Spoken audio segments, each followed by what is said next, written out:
रक्षाबंधन से पहले महिलाओं को योगी सरकार का तोहफा, प्रॉपर्टी खरीद पर 1 लाख रुपए की छूट। उत्तर प्रदेश सरकार ने रक्षाबंधन से पहले महिलाओं को बड़ी राहत दी है। अब महिलाओं के नाम पर 1 करोड़ रुपए तक की संपत्ति खरीदने पर स्टाम्प शुल्क में 1% की छूट दी जाएगी।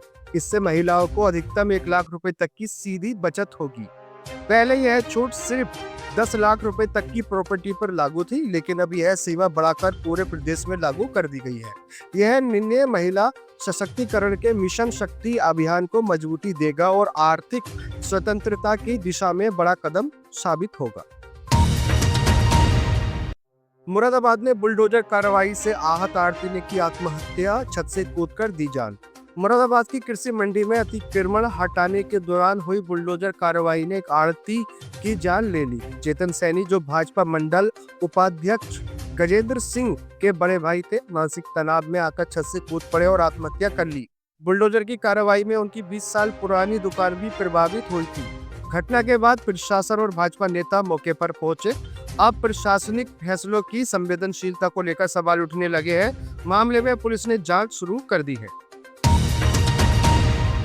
एसडीएम ने मुंशी को दी सजा, वकीलों ने किया हंगामा, खुद उठक बैठक लगाकर शांत किया मामला। शाहजहांपुर के पुलवाया तहसील में एक अनोखा प्रशासनिक मामला सामने आया है। खुले में लघु शंका करते पकड़े गए एक मुंशी को एसडीएम रिंकू सिंह राही ने सजा के तौर पर उठक बैठक करवाई, जिससे नाराज वकीलों ने विरोध प्रदर्शन शुरू कर दिया। मामला तूल पकड़ने पर एसडीएम खुद धरना स्थल पहुंचे और वकीलों की नाराजगी के जवाब में सार्वजनिक रूप से खुद उठक बैठक लगाकर माहौल शांत किया। उन्होंने कहा कि जवाबदेही सिर्फ जनता की नहीं, अधिकारियों की भी होनी चाहिए। सोशल मीडिया पर यह वीडियो तेजी से वायरल हो रहा है। संभल में टीचर की बर्बरता, होमवर्क न करने पर 5वीं के छात्र को बेरहमी से पीटा, एफआईआर दर्ज। संभल जिले के एक शिक्षक की क्रूरता सामने आई है, जहां होमवर्क अधूरा होने पर एक 5वीं के छात्र को बेरहमी से पीटा गया। स्कूल के प्रधानाचार्य अर्पित अग्रवाल ने छात्र केशव के गाल पर कई थप्पड़ मारे और लोहे के स्केल से दोनों हाथों पर वार किए, जिससे वह घायल हो गया। सिटी मजिस्ट्रेट ने जांच में पाया कि यह कोई पहली घटना नहीं थी। 3 अन्य बच्चों ने भी पिटाई के निशान दिखाए। पुलिस ने आरोपी शिक्षक को गिरफ्तार कर जेल भेज दिया है। डिंपल यादव पर बयान देने वाले मौलाना रशीदी की नोएडा में पिटाई, सपा कार्यकर्ताओं पर लगे आरोप। नोएडा में टीवी डिबेट के दौरान डिंपल यादव पर विवादित बयान देने वाले मौलाना साजिद रशीदी की पिटाई हो गई। उन पर सपा छात्र सभा के कार्यकर्ताओं ने हमला किया और थप्पड़ बरसाए।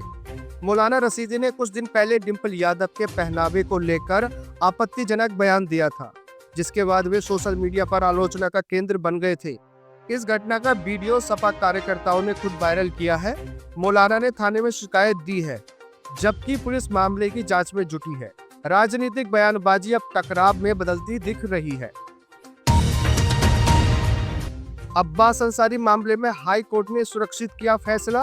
भड़काऊ भाषण केस में दोनों पक्षों की बहस पूरी। मऊ से पूर्व विधायक अब्बास अंसारी के भड़काऊ भाषण मामले में इलाहाबाद हाई कोर्ट में बुधवार को सुनवाई हुई।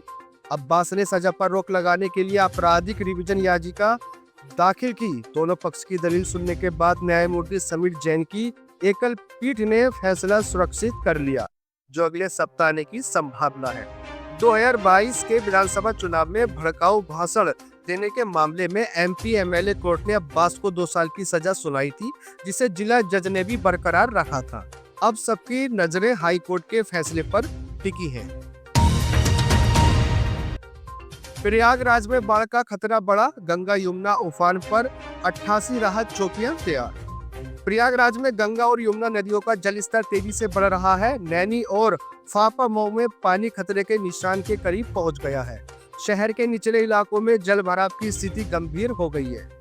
छोटे बघाड़ा, सिपकुटी और नेवेदा जैसे क्षेत्रों में लोगों का जीवन अस्त व्यस्त हो गया है।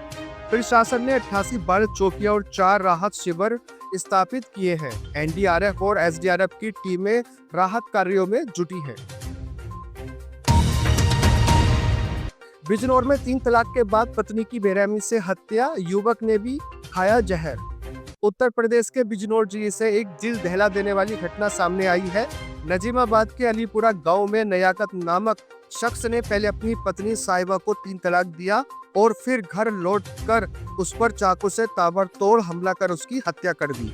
इसके बाद आरोपी ने खुद भी जहर खा लिया। साहिबा अपने पीछे 6 मासूम बच्चों को छोड़ गई है, जिनमें सबसे छोटा बच्चा 1.5 साल का है, जो अब भी मां के दूध के लिए तरस रहा है। पुलिस मामले की गंभीरता से जांच कर रही है और आरोपी अस्पताल में भर्ती है। बलिया में पूर्व बीजेपी विधायक सुरेंद्र सिंह की पिटाई, पूर्व सांसद के बेटे से हुआ था विवाद। बलिया जिले में 28 जुलाई को शमशान घाट पर पूर्व बीजेपी विधायक सुरेंद्र सिंह की पिटाई का वीडियो वायरल हो गया। बेरिया थाना क्षेत्र में पूर्व सांसद बीरेंद्र सिंह मस्त के बेटे विप्लेंद्र प्रताप सिंह से बहस के बाद मामला इतना बढ़ गया कि पूर्व विधायक को भीड़ ने घेर लिया और मारपीट शुरू हो गई। इस घटना ने सियासी गलियारों में हलचल मचा दी है। पुलिस ने दोनों पक्षों के खिलाफ एफआईआर दर्ज कर ली है और जांच जारी है। सीएम युवा योजना से बदली तस्वीर, अब यूपी के युवा बन रहे जॉब क्रिएटर, नहीं देनी गारंटी। उत्तर प्रदेश सरकार की मुख्यमंत्री युवा उद्यमी योजना से युवाओं को स्वरोजगार का नया स्तर मिल रहा है। ब्याज और गारंटी मुक्त लोन के जरिए अब तक 65,000 से ज्यादा युवाओं को 2,775 करोड़ रुपए का लोन मिल चुका है। सीएम योगी आदित्यनाथ का मानना है कि यूपी के युवा अब जॉब सीकर नहीं, जॉब क्रिएटर बने। योजना के तहत 1000 दिनों तक लाइसेंस की बाध्यता नहीं है और 5 लाख रुपए तक का बीमा कवर भी दिया जा रहा है। ओडीओपी और एमएसएमई योजनाओं के साथ युवाओं को ट्रेनिंग और प्लेटफॉर्म भी मिल रहा है।